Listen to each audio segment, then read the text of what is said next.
Assalamu alaikum. Welcome you all in my YouTube channel Conceptual Learning. I hope you all will be fine and doing well. So आज का जो हमारा topic है वो है kinds of political culture and political economy. तो उससे पहले थोड़ा ब्रीफ हम समझ लें हमारा जो सब्जेक्ट है कंपैरेटिव डेवलपमेंट पॉलिटिक्स। जब भी आप किसी दो सिस्टम्स को कंपेयर करते हो तो उसका क्या मकसद होता है, उससे आप एक पर्टिकुलर नॉलेज को गेन करते हो। ठीक है, फॉर एग्ज़ाम्पल यहाँ पर मैं दो यूनिट्स को कंपेयर कर सकता हूँ, दो सिटीज़ को कंपेयर कर सकता हूँ और कंट्रीज़ को भी कंपेयर कर सकता हूँ। फॉर एग्ज़ाम्पल मैं अपने विलेज को किसी दूसरे विलेज के साथ कंपेयर कर सकता हूँ और फिर मुझे पता चलेगा कि मेरा जो विलेज है वो किस चीज़ों में लेक करता है, तालीम में, सेहत में, और जो दूसरा विलेज है वो क्यों जो है ना वो सेहत में और तालीम में आगे है।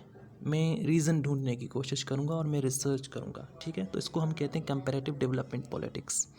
ठीक है, तो ये रियासतों के बीच में भी होता है। ठीक है, सो पहले इसे जो कहा जाता था कंपैरेटिव गवर्नमेंट पॉलिटिक्स। ठीक है, तो वो जब आप इसकी अप्रोचेस पढ़ोगे तो आपका कॉन्सेप्ट इंशाल्लाह बहुत अच्छे तरीके से क्लियर हो जाएगा, क्योंकि ट्रेडिशनल अप्रोच और मॉडर्न अप्रोचेस जो आप पढ़ोगे और उसे ज़रूर पढ़ना है आपने, क्योंकि वो एग्ज़ाम में आ सकते हैं। ठीक है, तो आज का जो हमारा टॉपिक है वो है political culture and political economy.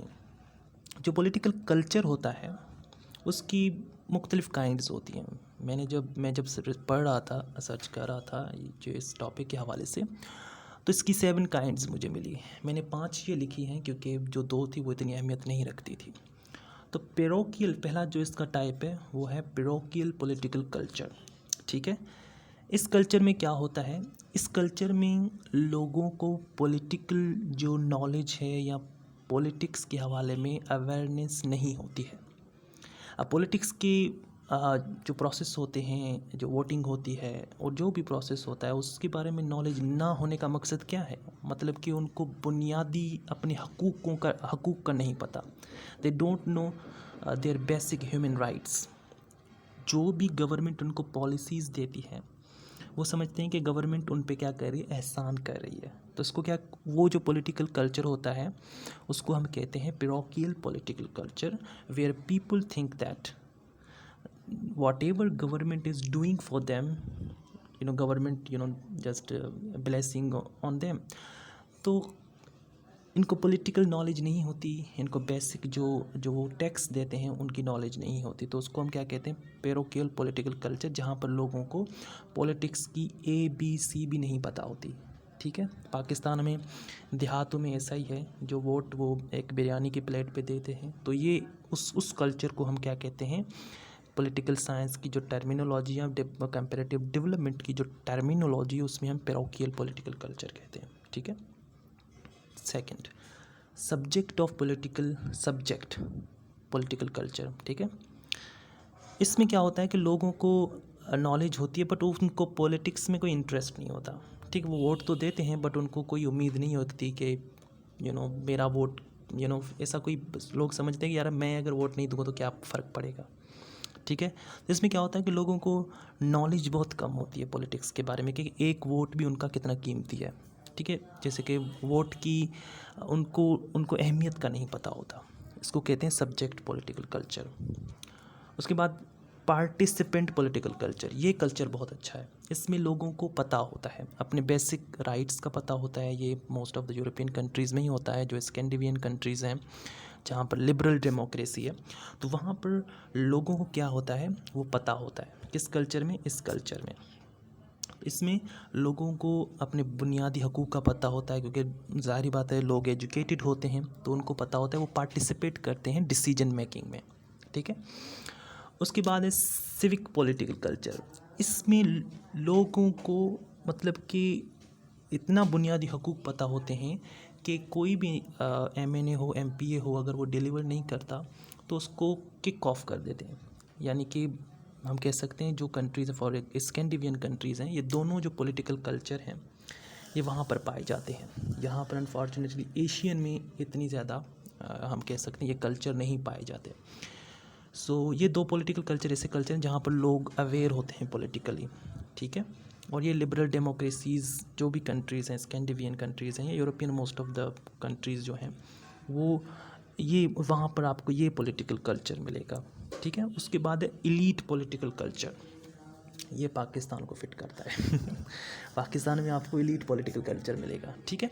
यहाँ पर चंद लोग जो है ना वो डिसीजन टेक करते हैं, जैसे कि मिलिट्री हो गई, इस्टेब्लिशमेंट हो गई, लोगों का जो ओपिनियन है, लोगों की जो राय है वो अहमियत नहीं रखती। तो ये कौन सा कल्चर है? इलीट पॉलिटिकल कल्चर, ठीक है। तो अगर हम इकोनॉमी की बात करें, हमारा जो टॉपिक नेक्स्ट है political economy.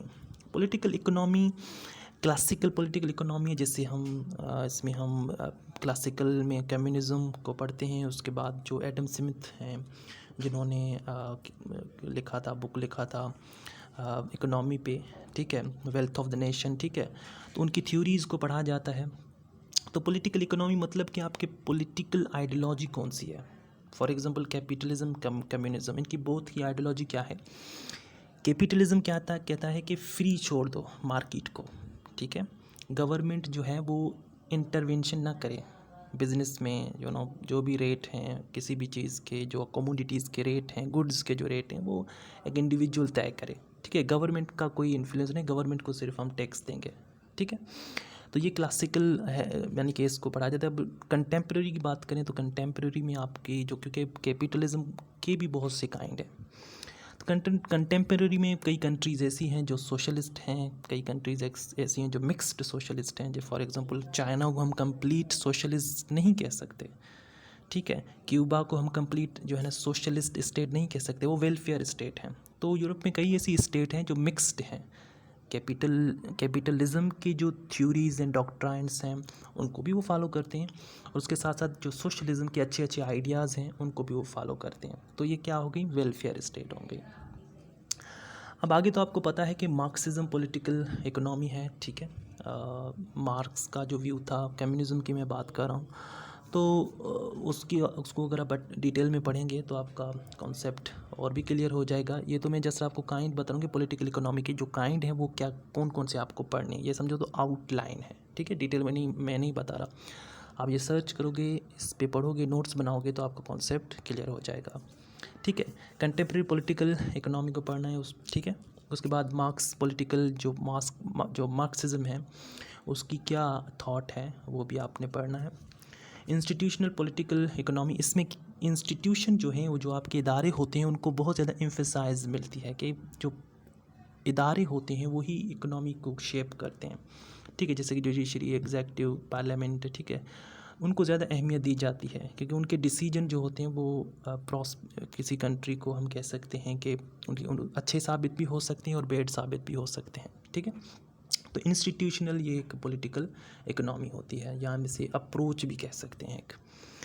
Feminist political economy, इसमें फेमिनिस्ट में ये कहा जाता है कि औरतें जब तक शोल्डर टू शोल्डर मैन के साथ काम नहीं करेंगी तो कोई भी रियासत जो है ना वो प्रॉस्पर नहीं हो सकती, फ्लर्च नहीं कर सकती। हालांकि ये हकीकत है, ये ट्रू है। इस कंटेम्प्रेरी वर्ल्ड में, इस मॉडर्न वर्ल्ड में, इस डिजिटल वर्ल्ड में जब तक वुमेन पार्टिसिपेट नहीं करती तो सक्सेस और प्रोग्रेस अचीव करना किसी भी रियासत के लिए बहुत मुश्किल हो जाता है। So thank you so much. I hope कि आपने कुछ लर्न किया होगा इससे। ये समझो तो एक आउटलाइन है, जैसे आपको आइडिया मिल गया होगा कि पढ़ना क्या है, और इन पे आप अगर फर्दर रिसर्च करोगे तो आपके टॉपिक ये कंसोलिडेट हो जाएंगे। So thank you so much for watching. Thank you.